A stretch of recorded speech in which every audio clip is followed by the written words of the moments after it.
Hello friends, so today's video is going to be a list of some anticipated young adult and adult fantasy releases for the month of February. I will have all of the projected release dates in the description bar down below so you can easily reference back to them, and I'll also have some pre-order links.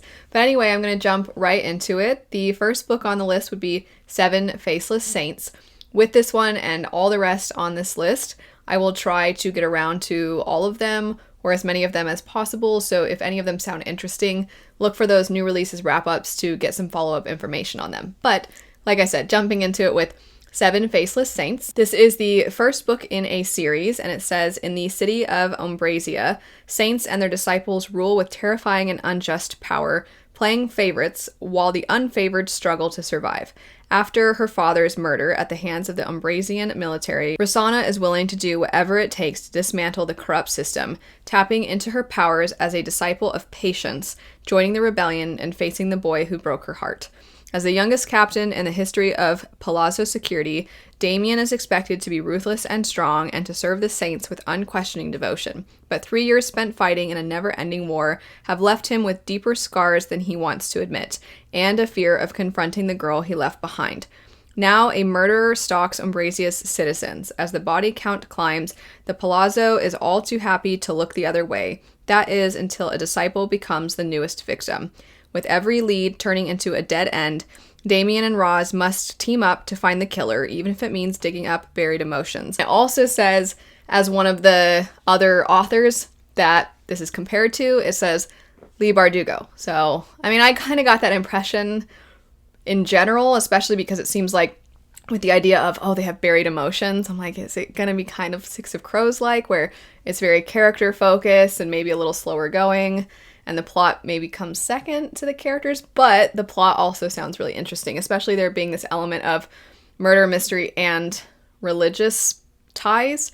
So I'm excited for this one. I think it sounds quite interesting. The next one, also projected for the 7th, which is what 7 Faceless Sins was projected for, would be Stardust in Their Veins. This is a sequel, so I can't say too much about the second one because where the first one leaves off is definitely quite the cliffhanger, one of those endings where you can't quite tell if that actually just happened or not, or was it, you kind of can't say anything, right?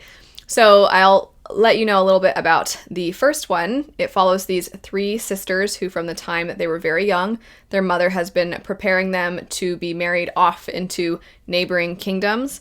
And so the 3 daughters have all become experts at manipulation, and manipulation specifically geared toward the families that they're going to be married into. The mother's plan is that all of the daughters are going to learn how to basically weaken the other countries, push them into war with each other, and then their mother will unify everyone and become empress.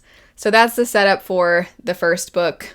The second book is one that I'm definitely looking forward to. I really enjoyed the political elements of the first one, so can't wait to see what happens in the second. Now moving to February 14th, we have The Last Tale of the Flower Bride. This one, I'm guessing, is going to end up being a subscription box book for a lot of you who have Fairy Loot. I don't know about Illumicrate, but I think this will end up being one of the picks.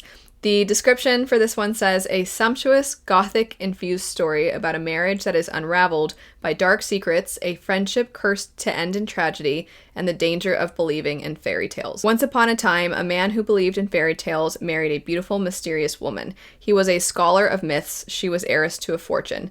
They exchanged gifts and stories and believed they would live happily ever after, and in exchange for her love, Indigo extracted a promise that her bridegroom would never pry into her past. But when Indigo learns that her estranged aunt is dying and the couple is forced to return to her childhood home, the House of Dreams, the bridegroom will soon find himself unable to resist. For within the crumbling manor's extravagant rooms and musty halls, there lurks the shadow of another girl, who suddenly disappeared. As the house slowly reveals his wife's secret, the bridegroom will be forced to choose between reality and fantasy, even if doing so threatens to destroy their marriage or their lives. Early reviews seem to be quite happy about this book. They seem to quite like the book. This is one where I'm kind of on the fence. Some of the things in the description make me think it wouldn't necessarily be for me, but then other aspects of it seem pretty intriguing. I think actually it reminds me a little bit of Belladonna. Gothic inspired can be very hit or miss for me, but still excited to give this one a try. After that, we have another sequel, and that would be The Tyranny of Faith. So this is the sequel to The Justice of Kings. Just like with Stardust in Their Veins, we'll talk about the first book. So I talked about this one quite a bit in 2022. The Justice of Kings follows sort of Conrad von Volt, and you are following him through the perspective of his protege. His protege is young and inexperienced, and she's learning from him, but she's kind of hot-headed, and she's very smart, but sometimes she's too smart for her own good, but she's also young, so she sometimes does things that are a little ridiculous, sometimes she's a little melodramatic, but he is somebody who is judge, jury, executioner, and detective all in one, and the book asks a lot of questions as to whether any one individual should hold that much power. So there's a lot to that first one that I really enjoy. There's basically a courtroom scene, a fantasy courtroom scene in the first book. But I do think that if you are a plot-driven reader, it's probably not going to be for you. It is quite meandering. It's also told from the perspective of the protege as an old woman, and she's essentially telling you her life story at this particular time. So you know she's made it, but you don't know if the other characters are alive. You can sense that something eventually went wrong, but you don't know what, or maybe you're wrong and nothing went wrong. And so you are continuously kind of wondering, and so that first book obviously doesn't give you all the answers, which is another reason why I'm very excited for the sequel, because it's one of those, I almost don't know if I want to keep going, because I'm pretty sure things are going to go wrong, but still really excited for this one. After that, we have The Magician's Daughter, and this will be for February 21st. And I gotta say, I am quite intrigued by that cover alone. But anyway, there's not very many reviews out for this one just yet, but the few that do exist, the average rating is 4.28, which is exciting because even a single 3-star can really affect a book when there aren't very many ratings. So it's exciting that early on it seems like people are liking it. The description for this one says, it is 1912, and for the last 70 years, magic has all but disappeared from the world.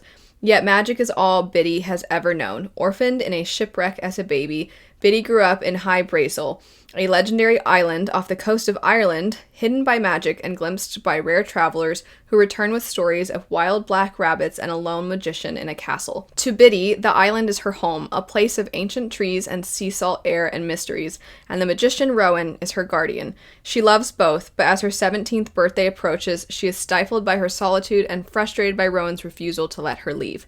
He himself leaves almost every night, transforming into a raven and flying to the mainland, and never tells her where or why he goes.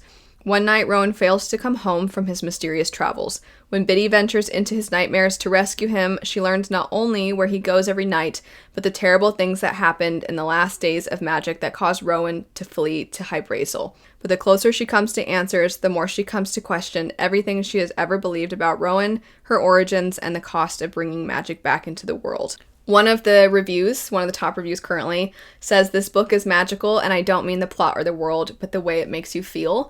And that description alone does kind of have this something to it that seems like, it reminds me in some ways of Strange the Dreamer. I don't know if it's that there's this place, that's kind of how Strange the Dreamer is there's Laszlo, and Strange the Dreamer thinks of this place that he believes is real. So they're not going to have the same plot because it's not necessarily this quest to bring magic back, but there's something about the way it's described. It seems like perhaps a less flowery Strange the Dreamer. That's the only one listed for the 21st.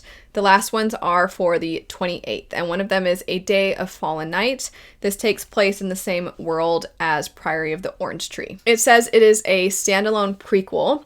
Tenuva Mellum is a sister of the Priory. For 50 years, she has trained to slay worms, but none have appeared since the Nameless One, and the younger generation is starting to question the Priory's purpose. To the north, in the Queendom of Innis, Sabrin the Ambitious has married the new King of Hroth, narrowly saving both the realms from ruin.